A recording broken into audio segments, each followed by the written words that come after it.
जय माता दी, जय माँ कामाख्या। माँ भगवती आपका कल्याण करे। देवराधा ट्रस्ट सत्यवाणी चैनल परम पूज्य सीए डॉक्टर अशोक कुमार गुप्ता गुरु जी। आज का विषय है मंत्र के तेज की रक्षा। कि जो लोग सालों साल से मंत्रों का जप कर रहे हैं और उस मंत्रों के जो तेज पैदा होता है, मान लो वाइब्रेशन पैदा होती है, जो उसका प्रभाव पैदा होता है मंत्र का, तो उसकी रक्षा कैसे की जाए, इस पे अपन आज पूरा वीडियो बनाएंगे, पूरी चर्चा होगी। कठोर जप और तप के द्वारा ईश्वर से संसार में कुछ भी अर्जित किया जा सकता है। मतलब आप कठोर तप करो या फिर जप करो, उसके द्वारा ईश्वर से संसार में कुछ भी प्राप्त किया जा सकता है। शास्त्र एवं पुराण इस तथ्य के साक्षी हैं।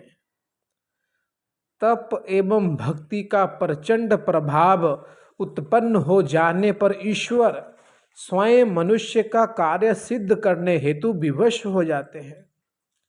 बस आवश्यकता है सही विधि के साथ गुरु एवं इष्ट के प्रति अटल भक्ति, उत्तम भावना एवं धार्मिक प्रयोजन की।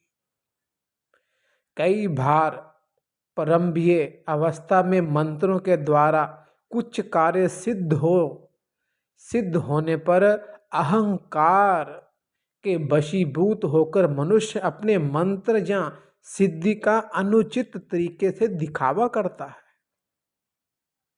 क्योंकि उसमें ईगो आ जाती है।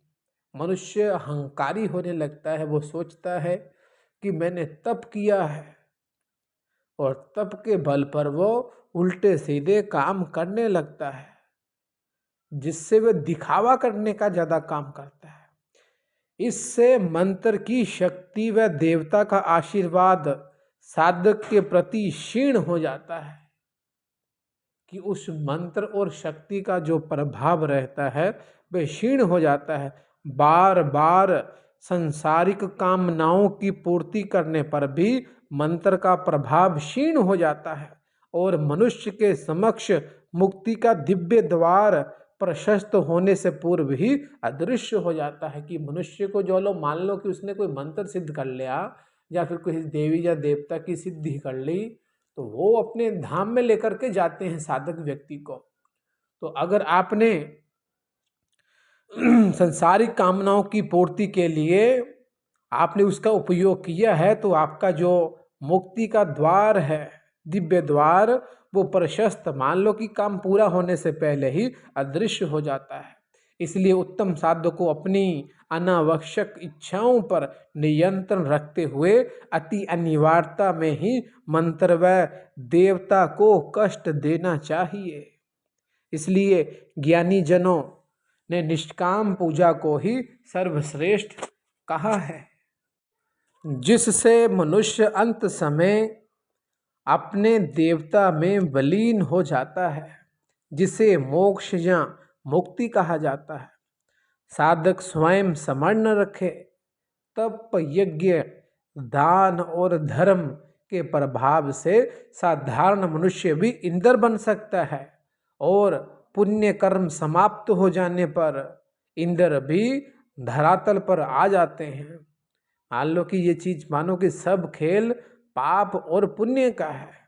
जब साधक निष्ठा पूर्वक निष्काम भाव से एक ही देवता की उपासना करते हैं, तो उसके आवश्यक संसारिक कार्यों की पूर्ति, मार्गदर्शन एवं रक्षण देवता स्वयं करते हैं। साधक को अपने मंत्र, इष्ट व साधना काल के अनुभव को अपने गुरु के अतिरिक्त अन्य किसी को प्रदर्शित नहीं करना चाहिए। सच्चा साधक कभी किसी का आहित नहीं करता है मंत्रों द्वारा या किसी भी प्रकार दूसरों का आहित करने से उच्च कोटि का साधक भी नरकगामी होता है। मंत्रों द्वारा सदैव शांति कर्म ही करना चाहिए और कल्याण ही करना चाहिए। अनुचित कार्य करने से साधक देवता के कोप का भागी बनता है। साधक को अपने मंत्र के तेज को सर्वोच्च करने के लिए विशेष पर्व एवं तिथियों में मंत्र का विधिवत हवन करना चाहिए। जैसे दीपावली हो गई, महानिशा की रात बोला जाता है, होली दारुण रात्रि बोला जाता है, विजयदशमी विजय का दिन बोला जाता है, शरद पूर्णिमा, मकर संक्रांति, ग्रहण काल, अपनी जन्मदिन वाली तिथि, शिवरात्रि तथा नवरात्रि आदि देवताओं के अनुरूप प्रति माह, प्रति साप्ताहिक अथवा नित्य होम किया जा सकता है। साधक को प्रयत्न पूर्वक श्रद्धा व एकाग्रता से ही देवता के मंत्रों को जपना चाहिए। कार्य सिद्ध न होने के कारण बार बार देवता मंत्र व गुरु का बदलाव करने से मनुष्य को किसी भी देवता की मंत्रात्मक सिद्धि प्राप्त नहीं होती है। जिनकी अपने गुरु और इष्ट देवता पर स्थिर बुद्धि नहीं रहती है, उनका जीवन सदैव अस्थिर ही बना रहता है। जो सदैव अपने इष्ट देव की भक्ति में लीन रहते हैं, उन्हें इष्ट शक्ति, उत्साह शक्ति एवं मंत्र शक्ति स्वतः प्राप्त हो जाती है। विशेष उग्र अस्त्र आदि भी स्वयं सहायता प्रदान नहीं करते हैं। किसी भी देवता के दिव्य अस्त्र भी मनुष्य के लिए प्रकृति के नियम का उल्लंघन नहीं करते हैं। रामायण काल में जब मेघनाथ ने ब्रह्म अस्त्र आदि अस्त्रों का लक्ष्मण जी पर प्रहार किया था, तो वे भी निष्फल ही रहे थे, क्योंकि लक्ष्मण जी धर्म मार्ग पर स्थापित थे। इष्ट मंत्र एवं गुरु पर अटल विश्वास और भक्ति ये ही साधक से बड़े अस्त्र हैं।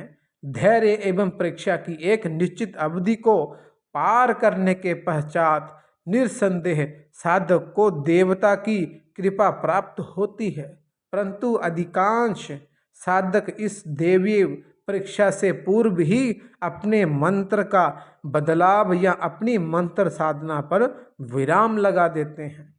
प्राचीन काल में देवता एवं सिद्ध पुरुष गुरु की आज्ञा से दीर्घ काल तक एक ही देवता की तपस्या करते थे। एक देवता के प्रकट होने पर ही तपस्या का समापन करते थे, परंतु आज के समय में लोभी मनुष्य एक गुरु के पास एक या दो अनुष्ठान कर कार्य सिद्ध न होने पर अन्य गुरु के संपर्क में चला जाता है। किसी बुरे कर्म का फल हमें ईश्वर से तत्काल नहीं मिलता, तो फिर साधना कर्म में इतनी शीघ्रता किस लिए होती है।